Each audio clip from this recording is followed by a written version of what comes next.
Hello,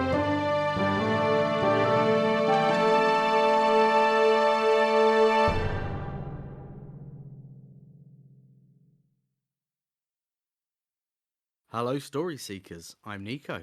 I'm Ben, and you're listening to The Tiny Bookcase. Time for some thick story goodness. A story apiece, in fact, specifically written for this episode to a shared prompt, and then we'll discuss each other's tale. Our prompt for this episode is The River. Drown me, Daddy Ben. Drown me good. The river. Ours is a river which cannot be crossed. The children of our land do not die, but neither can they live. Our river is an impenetrable flowing wall at our backs. It is where the world ends. We do not fish it or wash our clothes in it, and we never slake our thirst with its water. By every rule of civilization, there should be no city here. But our walls stand nonetheless. The arrayed soldiers, their columns stretching to the distant edges of the road of war, battered at their shields with their weapons at her father's words. That eastern road ended 1 mile from the city's walls, and marked the point of the spear her city threatened the world with. Bethanet held her posture well, as she'd been instructed to do on such occasions, her back slightly bent, head lowered, and both hands reaching palm up in the direction of her father. Around her, her mother, siblings, and the rest of the family performed the same static gesture of obedience. Now comes the season of war. Look to your captains, and bring to us all that our city requires. March forth, children of Telos, and take what is yours. Her father's oration, as ever, set the hearts of the soldiers aflame. Bethanet squinted out of the corner of her eye to see the faces of the young warriors closest to their dais. She saw their simple minds soak in his words and turn it instantly into glorious passion. Every spring, for as long as she could remember, the same had happened, and she had yet to see the same face twice in that front rank. War horns sounded, and legionary banners pulled their columns along as the armies began their journey that would end in untold death. Bethanet, her back screaming from the crooked cant she had forced it into, wondered what it must be like for the other peoples of the world. How could they go on with planting their harvests when they knew it would be taken from them by her people as sure as the sun sets over the river? They waited as the armies, the dust clouds they kicked from the earth following them, marched out of sight. Finally, her father stepped down from his podium. Servants rushed forwards to help him and the other older members of the royal family. Bethanet knew baths would already be drawn and filled with plundered salts that would pull the aches from their muscles. The water for those baths had been wagoned down in giant ice blocks from the glaciers to the north. Bethanet declined one, letting fear rule her decision. She walked through that royal bathhouse and tried not to see how the steaming vats of water wrinkled the skin of her extended family. She knew the river must come from somewhere, and knew too that the wellspring must be in those glaciers, which stretch as far as the mind can dream. Instead of daring the meltwater, she decided to walk off her strained back in the rock gardens of the palace. Hardy flowers that barely ever bloomed at all stretched out between the artfully arranged pebbles, rocks, and boulders one of her ancestors had thought might be at least an attempt at luxury. The promenade of arched masonry which bordered it gave a similarly austere view, that of the stark stone city below and the river beyond it in full flow. Bethanet walked it anyway, and gradually felt the strain turn into merely an ache. You must find this garden delightful, to have walked it so many times. The voice was friendly, and sounded like it came from someone who practiced with it often. She turned to see a pale man wearing a purple and blue toga. He was covered in golden trinkets. They hung from his lobes, decorated his brows, and festooned from his nostrils. Beneath them, he was smiling. Ambassador, you were not given permission to walk my family's gardens. She gave him nothing but her words when she spoke. He remained unflustered and continued to advance his charm on her. You simply must forgive me. I am a man in need of constant stimulation, and my rooms, whilst perfectly functional, were nurturing a lust for adventure in my heart. As luck would have it, I have also found the ears of the very person I would speak to. My father will receive you when he is ready. A week is a long time for a diplomat to wait, Princess. Be glad he honoured your diplomatic status at all. Of course. But as the armies of Talos are once again marching, I must deliver my message.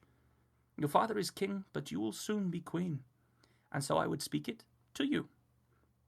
The royal guards who had appeared to remove him had to be stayed by a wave of her hand at his words. "Speak, grower." The diplomat smiled at the insult and extended his hand, palm down, then began to speak. "Future ruler of Talos, I bring a warning from the rainsayers of my people.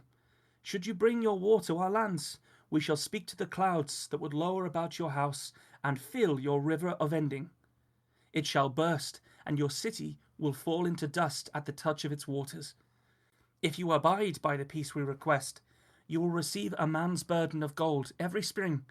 This we say and will honour." The diplomat lowered his hand and bowed to her. Bethonet saw, in place of hair, he wore a web of fine golden chains stretched over his smooth, bald head. "This burden of gold, is it yours?" "It is, princess. I will show you." With that, he shrugged his arm from the toga and unpinned the golden clasps at his shoulders. The clothes fell from him to reveal the unsettling splendour beneath. Near every part of him had been pierced or was wrapped in fine golden ornaments. Even his cock, she saw, was banded with many golden connected rings that made the flesh bulge around them like a bolt of cloth stretching at its fastenings. He stood before her, and she felt as though he was testing her as to whether she would avert her eyes. Bethonet did not flinch, and merely studied the boon. "You bring this gift to me, as you assume my father is dying, and I may already be steering my city?" "It is so, is it not? I would advise you take this message seriously. The Rainsayer's magic is real. I have seen it. Whilst no nation can stand against Talos on the battlefield, this will be an entirely different weapon to all you have faced before." "Do you know why none can stand against us?" "I do, princess. You dip your children in the river so that they instantly grow and fill out the armour your foundries make from pillaged metal. Those soldiers fight with the bravery of children under the command of veteran men. Your armies replenish faster than others can strategize, making it impossible to gain all but the most fleeting of victories against you." "No, it's not that. My people do not get a childhood, as you call it. They do not get to experience innocence. They have glee only for a good fight waiting to be fought. We are forged into weapons before weakness can set in, and tempered in your blood. We are harder than your people can ever be, as we come from the end of all things. We come from time, and yours is at an end." The royal guard seized the naked man under his arms and dragged him backwards sharply so that he hung from their strong arms. "To the river," she spoke the judgment. Their walk to the banks had drawn a small crowd by the time they reached their destination. The diplomat's tone of protestation had evolved from attempts to placate into desperate screams.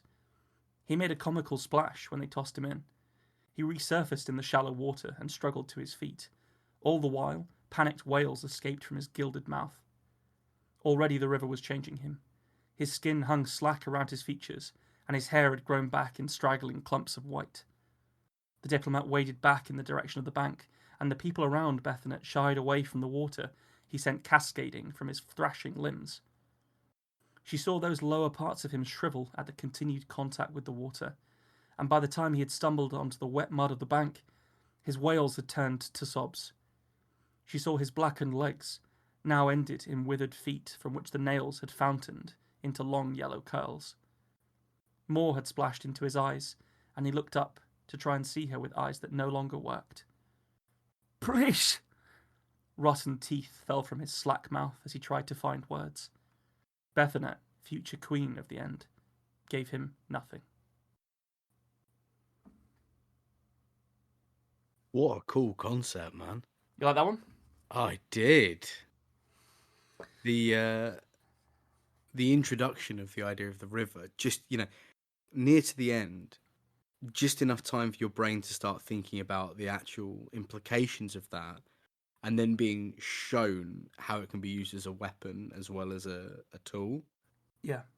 Brilliant use of that device. Absolutely perfect use of that device.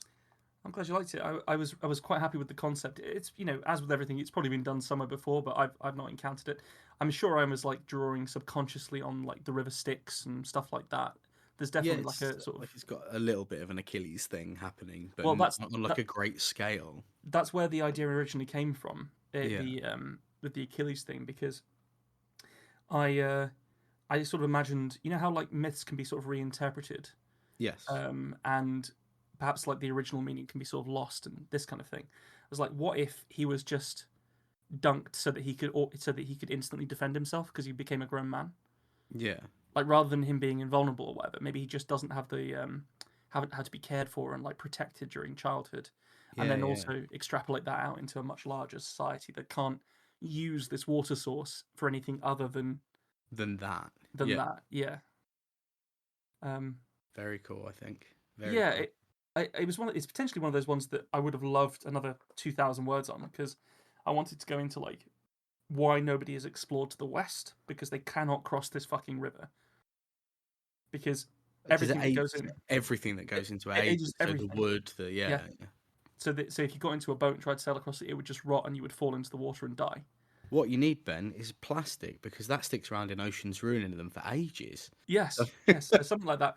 It's. I would have gone into how it was like so wide that those people that had tried to make like, I don't know, like a like a basically like a metal bathtub type boat or yeah, something, even that would have like, got that sort of pattern of rust on it really quickly and oxidized yeah. and died.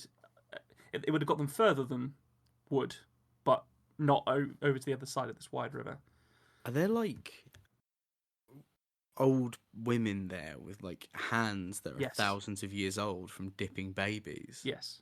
That's so cool. That I was just the other thing that I wanted to include, but yeah, this came in at just it was 15:28 in the end, yeah. so I was already over by 28 words, and I couldn't spend the time, but stuff like that would have definitely gone in had I had a few more words. I don't I really mean, mind too much. Like I told the story that I was trying to tell here.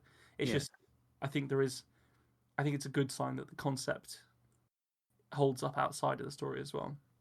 Yeah, I think so too. Like anything in a short story that can give you a jumping off point that makes me want to ask questions, Mm. and then being backed up by you being like, in fact, yes, and here's why. That's a cool thing. It's great when it can spark a little bit of. I mean, we've spoken about it Yeah. before, but making you want to discuss it and say, "Oh, how would this thing work in that world? And what does this mean?" And that's kind of the idea of a short story, isn't it? Yeah, I was also sort of like partially inspired here about this sort of character of Bethanet, this sort of air princess. Yes. Because I recently watched 1883, which is a western, but it's a TV show, and Yes. it I hadn't realized that what it was going to be about until I started watching it, and then it turns out it's this girl's journey to basically she sort of journey to womanhood and an awareness of the world, Yeah. that she gains when her family takes to the Oregon Trail in 1883, as it says. So I was sort of very much thinking about these kind of strong women that are made by hard societies Yeah. when I wrote this. So I don't know whether people would immediately assume that because she's sort of called princess at the start that she is a bit like maybe she doesn't have steel in her, but then it sort of you're left in no doubt when she arrests this guy and throws him in a fucking river to kill Kingdom him. is in good hands. Yeah. Yeah. I I had a lot think of fun writing it for that is sure. a good thing to play off as well. Like that kind of assumed gender role. The archetypal princess is a bit of a wet blanket, aren't they? So Yeah, I don't know how like how solid that archetype is in people's heads, but it must be there a little bit just from the sort of pollution of like Disney movies when you're a kid and stuff. yeah, I think like the fairy tale princess is definitely that. But you know, we've got princesses like Leia as well, who Hmm. are not wet blankets. That are in fact badass. So Yeah, but then also I kind of didn't want to steer towards that kind of that other archetype that's evolved, which is like this in order it's this idea of like the badass female protagonist that in order to be like a strong woman she has to be like kicking ass constantly and be great at everything. I didn't want yeah, to do that. She uses her power and her position and she hears this guy out. So, she's got more going on. She just doesn't do like a spinning heel kick on this guy. Yeah. She's strong in her own ways. Yes. Yeah, I liked it. I sort of It's felt like I knew her quite well. I don't know whether that comes across in the story, but like, yeah, I definitely I knew what she was thinking without actually putting it into the story. yeah, I think you can tell mostly because a lot of the time, if someone hasn't really thought about that character and their drives, their decision comes so out of nowhere that rather than being a oh kind of surprise, you're like, oh. But that one was a definite. Yeah. Oh no, this guy's.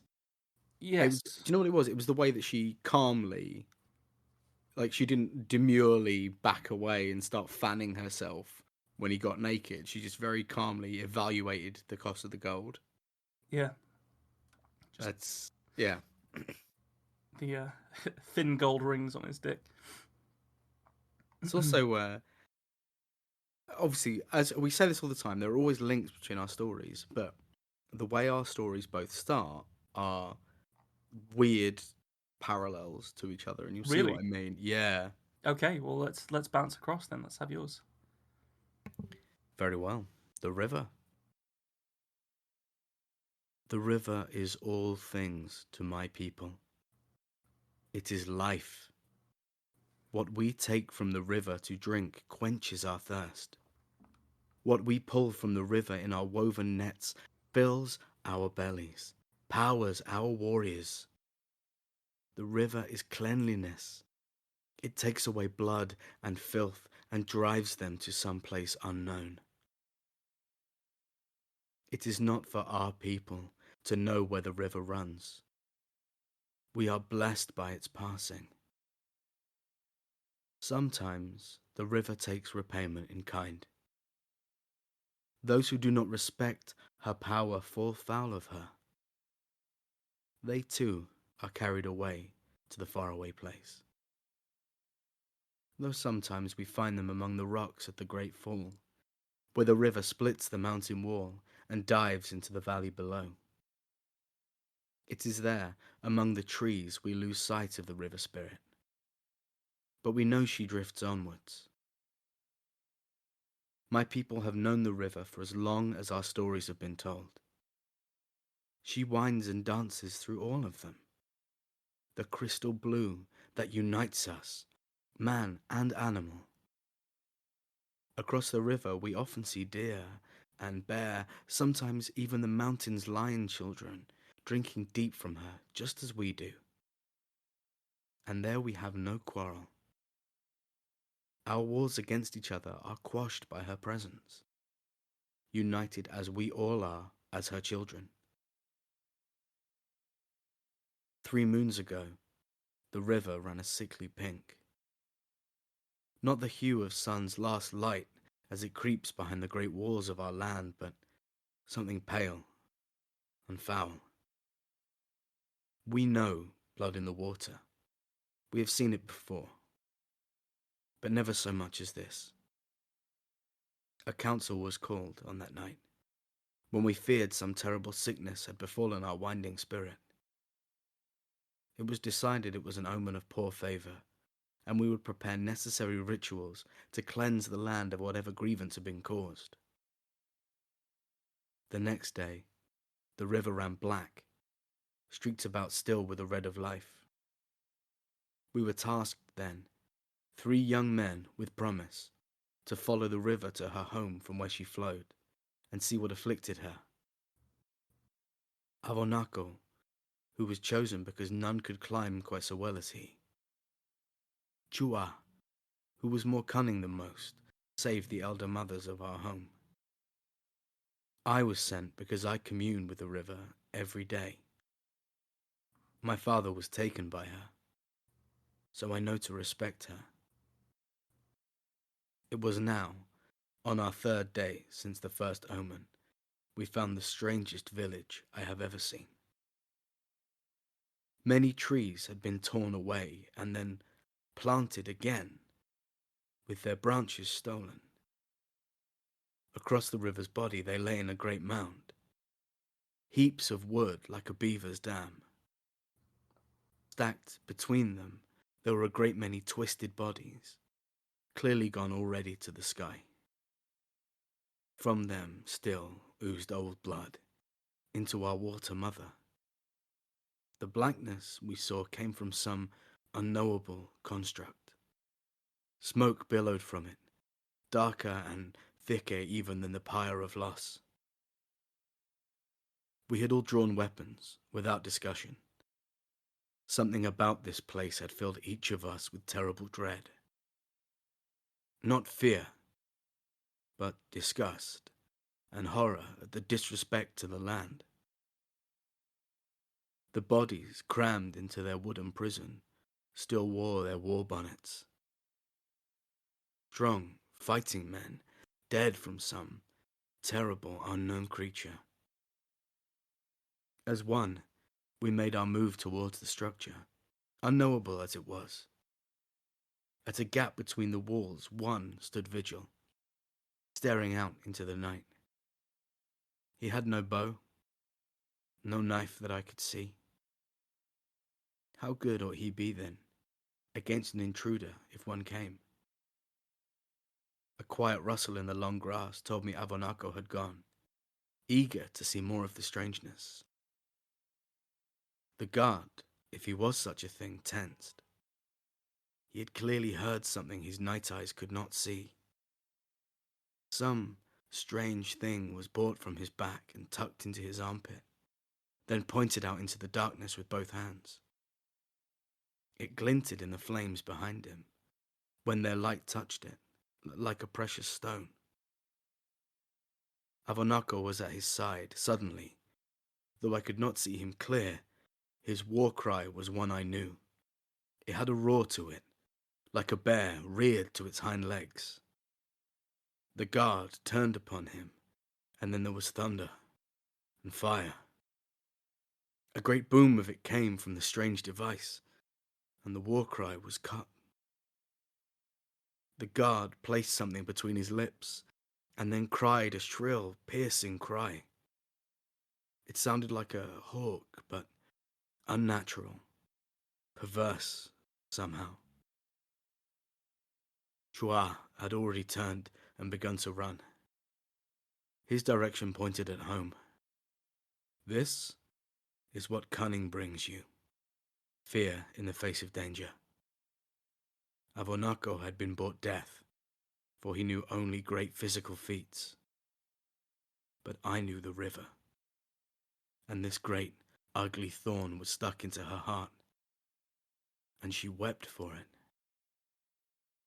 I had to remove the dam that plugged her and poured filth into her, and I must return to my people to warn them of these strange tribesmen. I waited for a great deal of time, as alert as I could be. I heard every snake that slithered through the grass, every insect that chirped its chorus. They went about their night and avoided me, all children of the river, united in purpose. As when we drank, now it was the time to unite under the name of our water mother. When those men had all returned to their places, some dragged with them the body of Avonako, and the guard returned to his spot. I made my move. It was the war cry that killed my kinsman, before the strange weapons of this alien tribe had ever struck him. I took him silently, the edge of my flint sharp as a mountain's peak opening him from ear to ear. Any attempt at a cry poured from his throat in a red wave. Flow as the river does, I bid his blood. I took from where he stood one of their torches. Bound about it was with a cloth soaked in some strange smelling substance. It allowed it to burn for hours and hours. I looked over him closely with the torch. I did not recognize the garments on him. They were of strange cuts and materials. He wore glinting pieces which were hard and cold to the touch, like deep cave stones. But his skin, it was so very pale, He must have been sick. They were all a sickness, and they tried to pour their same sickness into our river.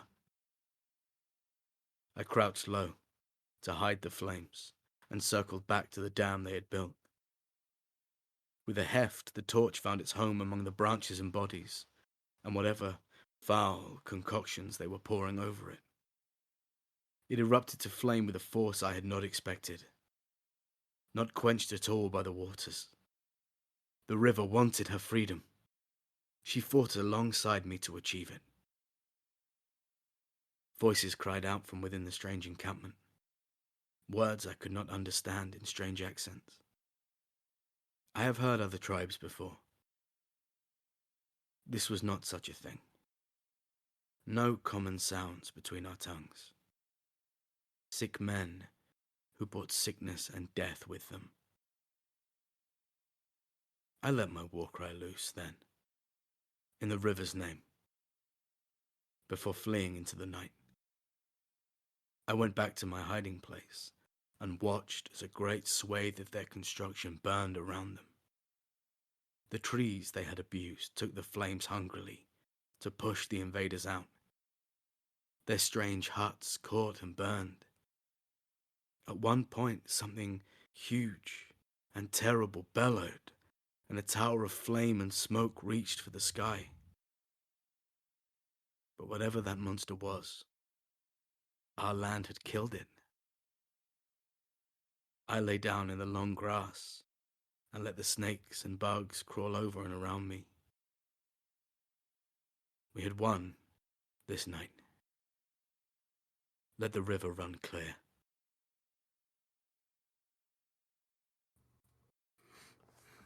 I really enjoyed that. It gave me strong Last of the Mohicans vibes. I can feel that, definitely. Except with a far more sort of like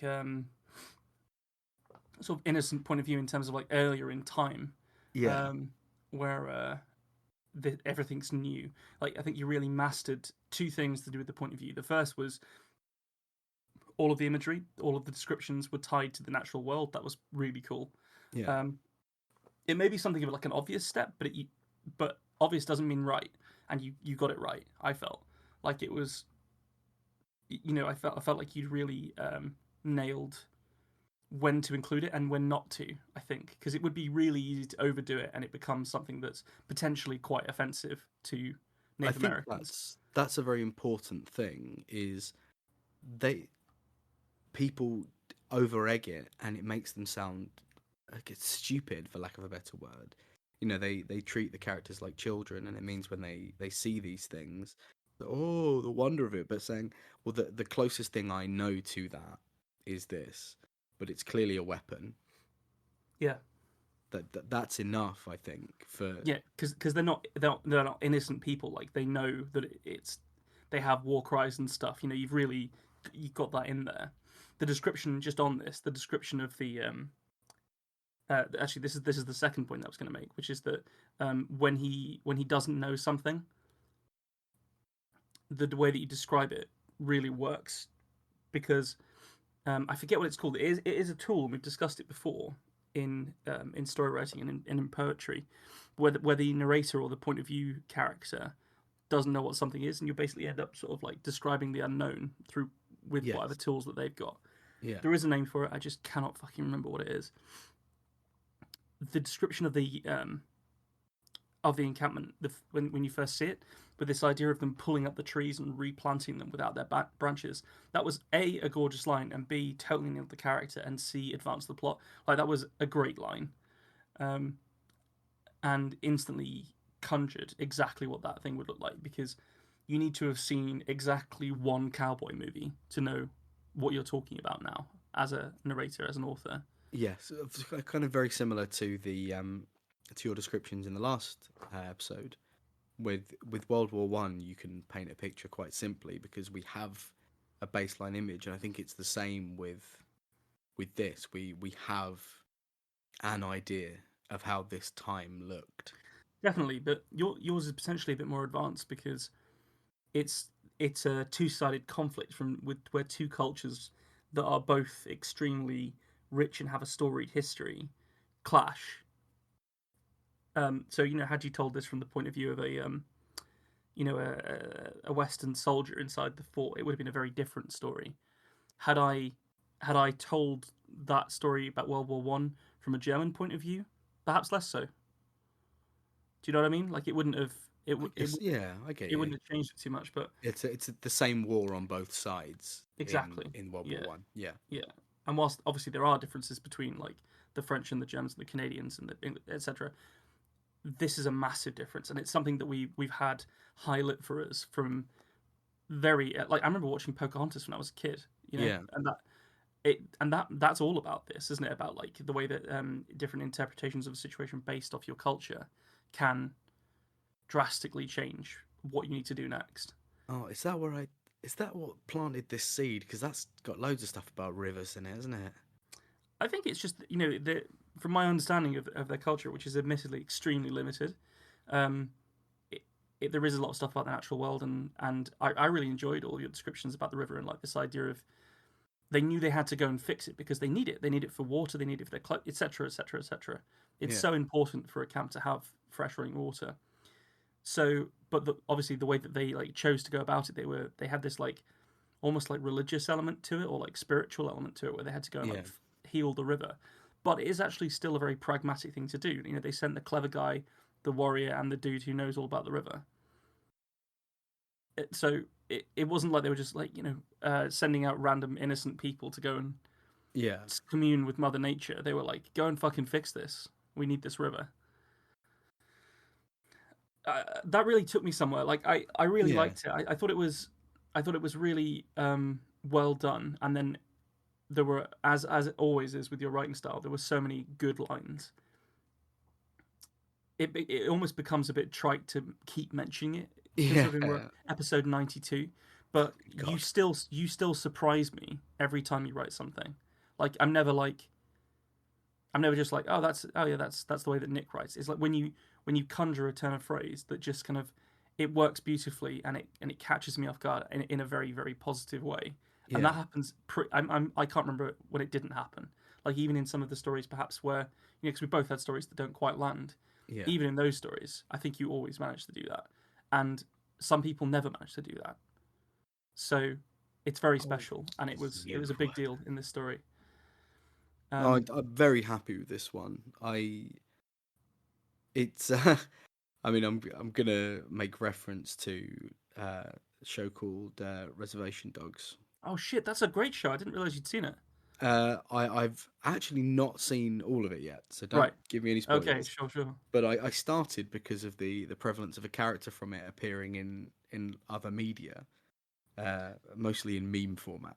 Ah, it was speaking, of course, of William Knifeman. We are speaking of William Knifeman, but yeah, I've had a lot of Native American stuff going on recently because of it. There's a absolutely fantastic Dungeons and Dragons group called Dimension 20, and they have a one of the characters in it recently is a Native American and has been using magic to go into museums and liberate Native American art and give it back to their people.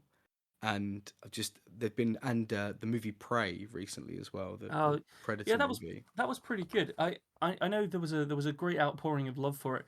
I thought Prey was I liked it. I had a good time. I didn't think it was particularly special though as an action movie. I thought it was. I had a very good time, and I thought there were bits where there were a couple of fights in it that were fantastic.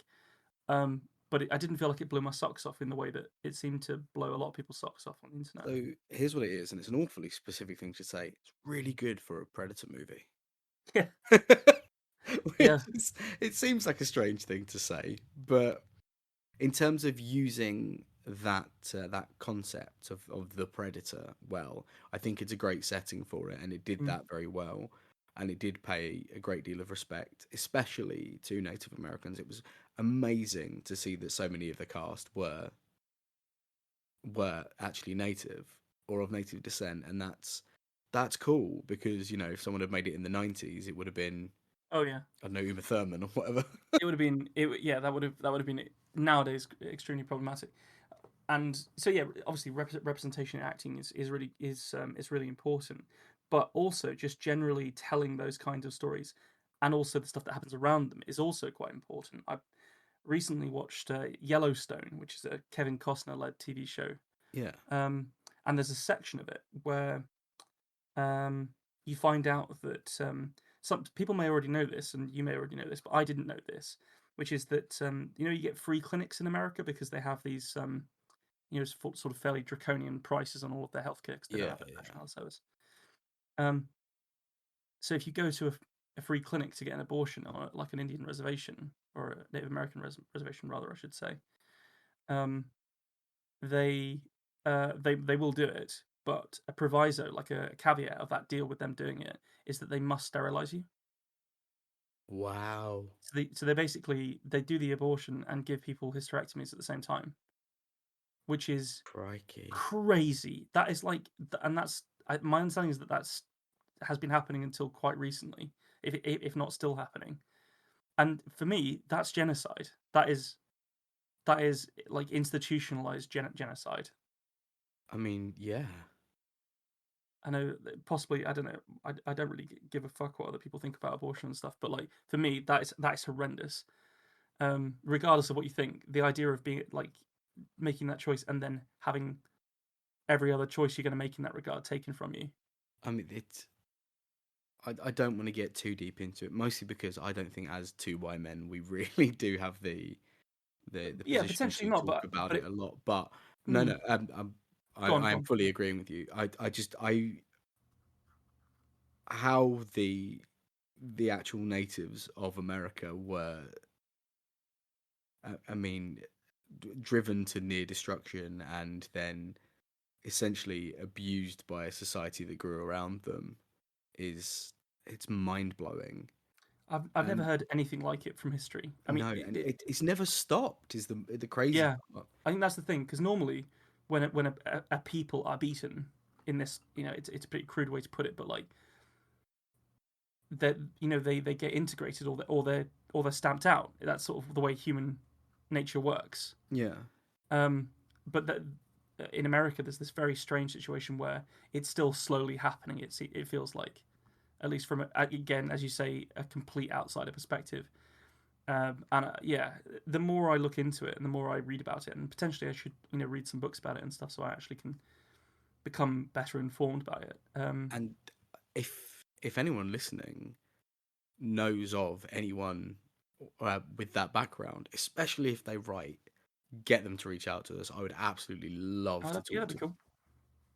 I think that would be a good thing. Because maybe when yeah, as you say, we won't be a couple of white dudes waffling on about it. That would be nice, But wouldn't it? yeah, it would be good, wouldn't it? Yeah, but back to the story. I had a really good time with it. I thought it was, as I say, I thought the language was excellent.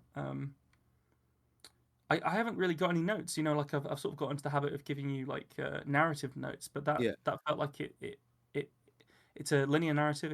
It went from A to B very successfully, and it had all the right sort of like turns. Like it, I wouldn't I wouldn't add or take anything away from that really. I'll That's talk about the mirrored beginning quickly. oh How yeah, similar were yeah, that's those weird. first paragraphs? Yeah, Really similar, but with like the key words all inverted. yes, that's a good point. Just that like the river is everything to your society and to this society, but to you it was like it's death, it breaks everything, it ruins it, and we were like, oh, it's so good for us, it's the best. Thought that's absolutely fascinating It's that a we. pretty concrete prompt, which might have had something to do with it. Like it's a geographical feature as a prompt. So I nearly wrote about poker, Right? Yeah. Right. Yeah. Yeah. Yeah. and but yeah, I think it's one of those ones where the concept of the river. Most times when you hear a prompt, you think, I don't want to go for the first thing. But rivers are so kind of deep in mythology and how stories have always been, I think, that it's really easy to have completely disparate stories, both about the body of water, a river. I think Yeah. that's Well, super cool. I think I sort of touched on it in mine, which was that you need a water source to have a civilization. Yeah. So it makes sense what you're saying that they are sort of integrated into every single culture and society around the world that ever was and ever will be, because people need water. It's just a fact of being a human on this planet. So, yeah, but I particularly like the way that we had these very similar starts, but with inverted point of views because of the nature of the rivers. Also, I mean, if you're ever visiting England, guys, don't forget to take your cup down to the Thames and just scoop some straight out. If it's brown, that means it's the good stuff. Just drink it down. Just straight up drink the rivers down because we haven't ruined them. It was because we've had a bit of a drought in the UK. Following some unseasonably warm weather, it must be really funny being from other, like being American or being from like the south of France or something, and listening to English people complain bitterly about the fucking rain, and then we get a month of like 30-degree weather, and all of a sudden our infrastructure implodes, and everyone's at home with 5 fans pointed at their crotch. Like, we have fallen apart. But one of the results of that is that there was a massive pipe burst in London, and I think the Thames Water or whoever looks after it lost something like 1 billion gallons of water, which was going to be the water that everyone was drinking and using during this drought. So I think they've had to open up a desalination plant on the Thames, so people are literally drinking Thames water right now. Ooh, grim. Yep. I'll just have another cup of tea. Oh no, wait, that's also water. You end up with like a bunch of like alembics and filters and stuff. So as you like purely distill your water before you boil the kettle to make a cup of tea. You're gonna see me in those little steampunk goggles with my lab coat on. It's gonna look like you run a meth lab, like. Like. Good idea. I don't know. I can't really see you in the Walter White tighty whities. Maybe I should have a better imagination. This is a fucking story podcast. After all. I'm not in danger, Ben. I am the danger. I'm the one what knocks. Oh, I can see why they didn't do a UK version. But you know why? I'm afraid you've got cancer, Mr. White. Oh no, how will I ever afford? Oh yeah, the NHS. Oh yeah, wow, cool. We've railed American healthcare twice in this episode, having never mentioned it before. I don't think so. Well, fucking fix it. Again, not being American and like fully up on this, I'm sure we're talking out of our asses to a point of view, but almost to a certain degree. Point of degree? That was completely ridiculous. So thank you everyone for listening in. As I said earlier, we're in episode 92, I think it is, possibly 93 maybe when this comes out. Too many. So many. We're still loving it, as you can tell. We're still enjoying telling each other stories, and we're going to have some more guests coming your way. And as always, plenty more stories. So stick with us, and don't forget to share the episodes that you really, really like. Really, you would be doing us a massive favour if you like this episode and sent it to someone and got them to listen to it, because we'd love that. We would. See you all out there, yes, saucy minxes. Thanks for joining us for this episode of The Tiny Bookcase. Remember to subscribe, otherwise you're going to miss out on the future fun. Also, tell a friend. If you like this episode, link them to it. We'd be tremendously grateful. You can follow us on Twitter at BookcaseTiny, Facebook at The Tiny Bookcase, and Instagram at BookcaseTiny for updates. Speaking of supporting the podcast, well, magic can only take one so far. The Tiny Bookcase is supported by the generosity of its patrons. Those kind souls have really kept my belly full the last year. Let's cast a spell for them, shall we? For magnificent beardery, let's cast the Chinicus folliculale spell on Gary Laird. For rich ginger tones on the scalp, let us cast the Orangi Hedondo spell for Scott Byrne. And for general fabulousness, why not the Ooh La La, How's Your Mother spell on Matthew McLaren?